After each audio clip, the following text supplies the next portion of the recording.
Folks, welcome back from the commercial break. Still absorbing all that breaking news. Yes, GarageGate, hard to believe, but Joe Biden, the man who wagged his finger at Donald Trump about cavalierly handling classified documents, not only in his think tank office, but in the garage of his home in Delaware. A lot of people still absorbing the magnitude of that news.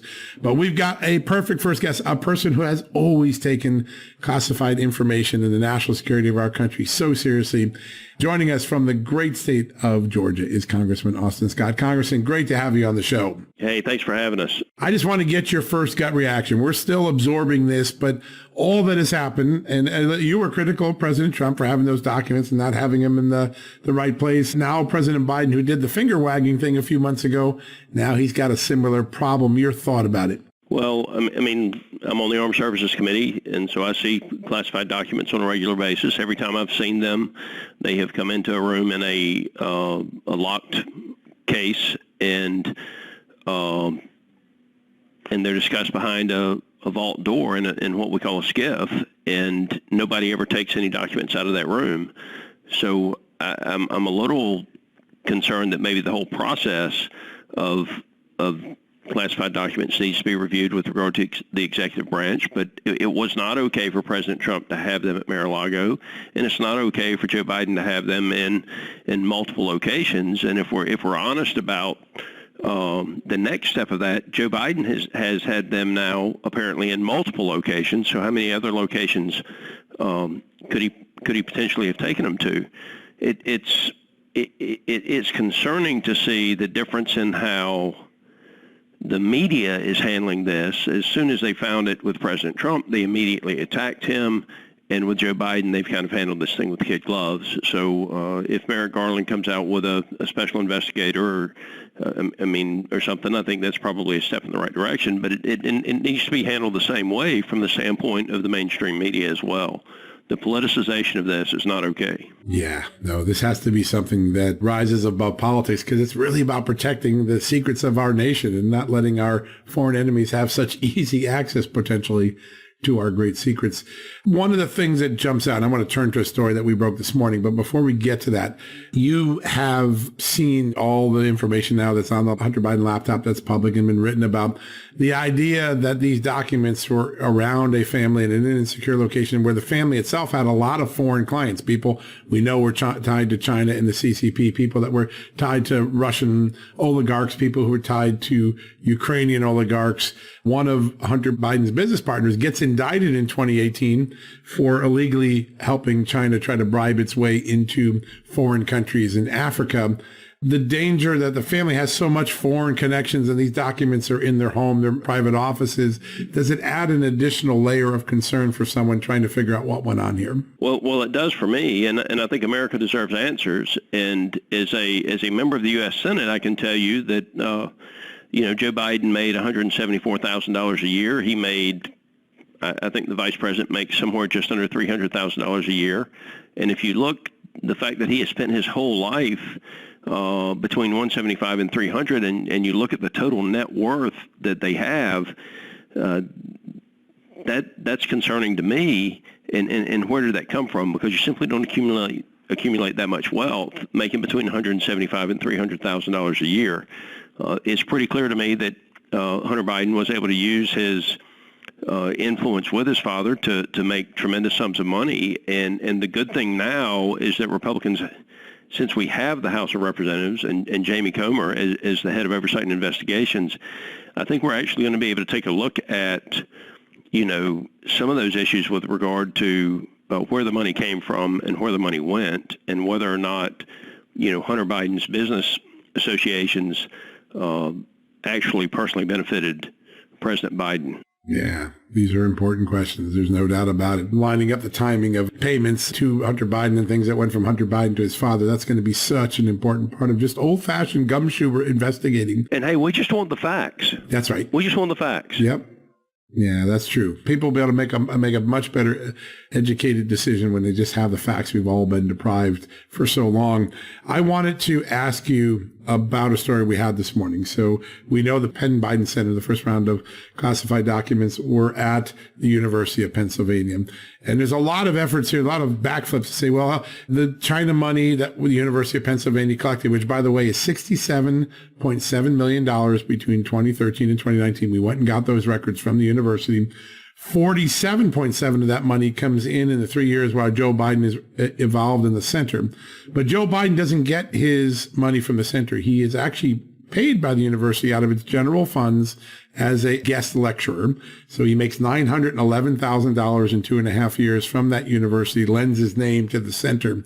But then that center not only takes all that money, not only employs the vice president, soon to be president, it goes in February of 2022 and it pressures the Justice Department with an open letter by 167 members of its faculty saying you must stop the China Initiative, the FBI's most important counterintelligence operation to root out Chinese spies in academia. And within 2 weeks, Merrick Garland drops the program. So the sequence is FBI Director Wray gives a speech in late January 2022 saying this is a big problem, academia spying with China.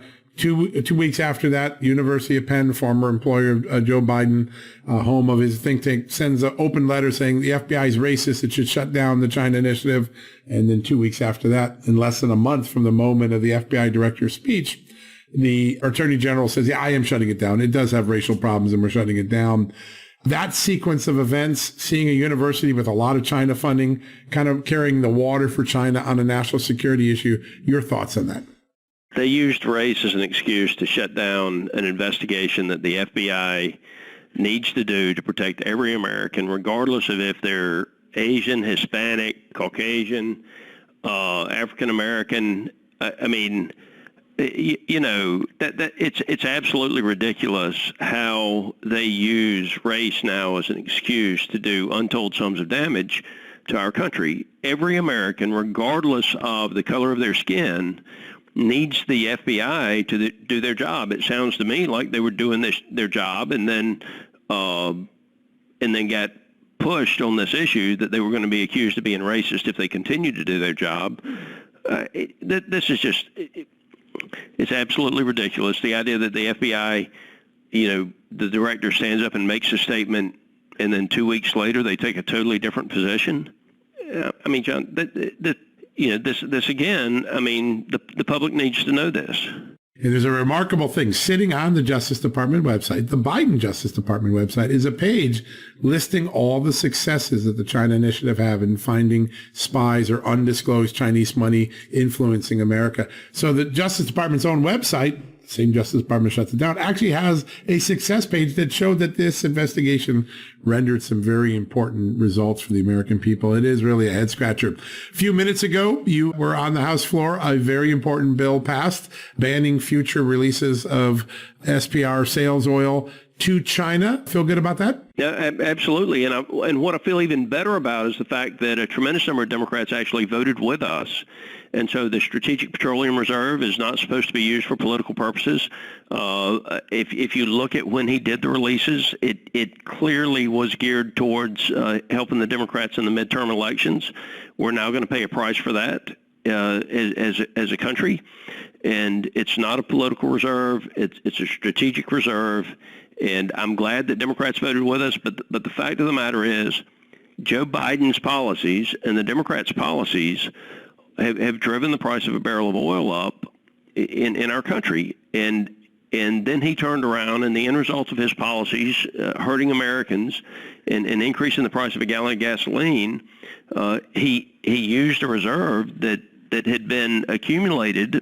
I mean, President Trump put a lot of oil back in that reserve, if I'm not mistaken. And when Trump was trying to buy it at the lower prices, the Democrats were even standing in the way of that in some cases. So he politicized our reserves, and the Democrats benefited from it, and Americans lost from it. Yeah. Oh, another place where Biden policies have had a negative effect, and you have been, I think, the most cogent voice I've talked to in the last year on this, is food prices, food shortages, our relationship with our farmers. And yesterday, a new ruling comes out under the waters of the USA. Looks like it's going to have a devastating impact on our farmers. Tell us a little bit what concerns you. You were the first lawmaker I saw react to this. A lot of people, I don't think, picked up how significant this is to the American farmer. Tell us why this is important. Hey, look, I mean, our kids swim in the rivers. They swim in the ponds. I mean, we're not going to do anything on the farm that is going to damage our water supply. It's literally in our ponds. I mean, that, as I said, I mean that's what we use to water our crops. Our kids swim in those ponds. We eat the fish out of those ponds. And the Biden administration seems to have this attitude that farmers are bad people. Well, farmers are great people, and they're great stewards of the land. And if there is a problem, the federal government has the ability to go get a warrant. If they believe that there's a pollutant coming from an area, they have the ability to go get a warrant and then come on your property. This what they're doing with the waters of the U.S., I believe, is just looking for an excuse to come onto your property and find a violation. So it kind of gets back to the unreasonable search and seizure, if you will, because if you send the federal government in there with enough people to snoop around your house, they can probably find something that's a violation. I mean, hello, I'm from the government and I'm here to help. I don't know anybody who actually believes that anymore. So they always had the ability, if there was an issue, to present that issue to a court and to then come on the property and inspect the property. Now, I mean, they want to come on your property and snoop around and see if they can find something. And it's not okay. We just keep putting more and more crushing power of the state in its hands and against the people of this country. It is remarkable. It's the heavy hand of the federal government. They do not believe in private property rights. And, people need to be paying attention to this, because if they can do it to the farmer, they can do it to any business owner. And if they can do it to any business owner, they can do it to any American. Yeah, just stunning, just stunning. I wanted to turn to one last subject, because last week you said something on our TV show that really resonated, and a lot of people reacted to it. If it takes us a few extra days to get this right, you said, it is worth it. And you're talking about the leadership battle. That played out just fine on Saturday. The rules get passed on Monday.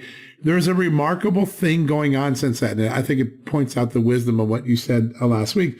Not only are Republicans more united than I've seen them in a long time, because these rules make sense to everyone, there have been 2 or 3 moments now where Democrats have crossed over and joined, particularly on the important issue of China, whether it was the China Select Committee, the China SPR ruling today. That fight, just like you predicted, actually has really made Congress better in less than a week, hasn't it? It's going to be better. And I'll tell you the other thing, John. We're going to have an honest debate over how much government we can afford in this country. And we have very serious issues with our economy right now. We expect zero economic growth, according to the Congressional Budget Office, over the next 6 months. That is the end result of the failed policies when the Democrats had the House, the Senate, and the presidency.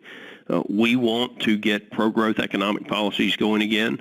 The number one thing we could do for the American citizens right now is to drive down the cost of energy, which would drive down the cost of everything that we do in this country. That is the issue that would actually help the most with inflation. Unfortunately, you see, how beholden the Democrats are to the green energy and other things that are happening out there, and it just doesn't work, John. I mean, you cannot power this country off of solar panels. And yet their solar panel subsidies are so high. I mean, solar companies are buying up land in my area of the state, taking it out of ag production, which means there will be less food in the future. And they're paying twice, in some cases, what the property's actually worth. And so we got to have some open and honest discussion about this. And until we do, the American citizens are going to continue to pay the price. The rules that we have passed are going to force that open and honest discussion. And that's the most important thing, the open and honest discussion, so that the American public knows the truth. Yeah, no, it's absolutely remarkable. There's some CBO numbers out talking about the impact of the Trump tax cuts, that they actually grew revenue. So you reduce the tax code, you grow the revenue because the economy grows. That narrative often gets lost in all of the debate, particularly in the mainstream media, but even among all members of policymaking. Your thoughts on the now proof, because the proof's in the pudding, that the tax cuts actually stimulated this economy and worked better for the American taxpayer? Yeah, so we have higher tax revenue right now, John, than we've ever had in the history of the country. You think about that. Everything we've been through, COVID, inflation, all of the challenges of the last 36 months that our country has had, we have higher tax revenues than we have ever had in the history of the country. Now, the other thing you need to remember is that those tax cuts on Americans and small businesses expire in 2025. So we're 2023 right now. If those tax cuts are allowed to expire, then what you will see is reduced revenue. That's just the facts. What the Democrats believe, they believe that the economy is stagnant and doesn't have anything to do with rules and regulations and tax policy. They simply believe that if you increase tax rates, that you will multiply that tax rate times the same amount of economic growth that you have if you don't have a good tax policy that stimulates economic growth. And they literally think that you would get more tax revenue with higher tax rates. And yet, historically, that's always proven to be false. So one of our real challenges, John, is getting those tax rates that have spurred this economic growth extended. And again, we've got higher tax revenue than we've ever had in the history of the country. We don't have a tax rate problem. We have a spending problem. Well, evidence of that also popped up in the last 20 hours. The federal budget deficit for the first quarter of this fiscal year was $418 billion, almost $500 billion in a single quarter. And that's $40 billion plus more than the last year when we were still dealing with the effects of COVID. I mean, I think a lot of people said, well, we'll have a little forgiveness to spend money to get COVID, but we're out of the COVID crisis. The deficit under Joe Biden just keeps going up with the Democratic spending. This is the year, I believe, that you guys hold the line, right? You're going to force that budget down, aren't you? Well, we have to. And if you listen to what the mainstream media is saying, they're telling you that House Republicans are going to force a shutdown. House Republicans are going to do this. That's simply not true. Mitch McConnell, Joe Biden, Nancy Pelosi, Chuck Schumer, those four cut an agreement. Now, those four have somewhere around 150 years worth of political experience. They could have chosen one of four things. They could have done continuing resolution with or without the debt limit. That would not have led to a shutdown. They could have done an omnibus bill with the debt limit attached. That would not have led to a shutdown. They could have done the omnibus bill without the debt limit attached.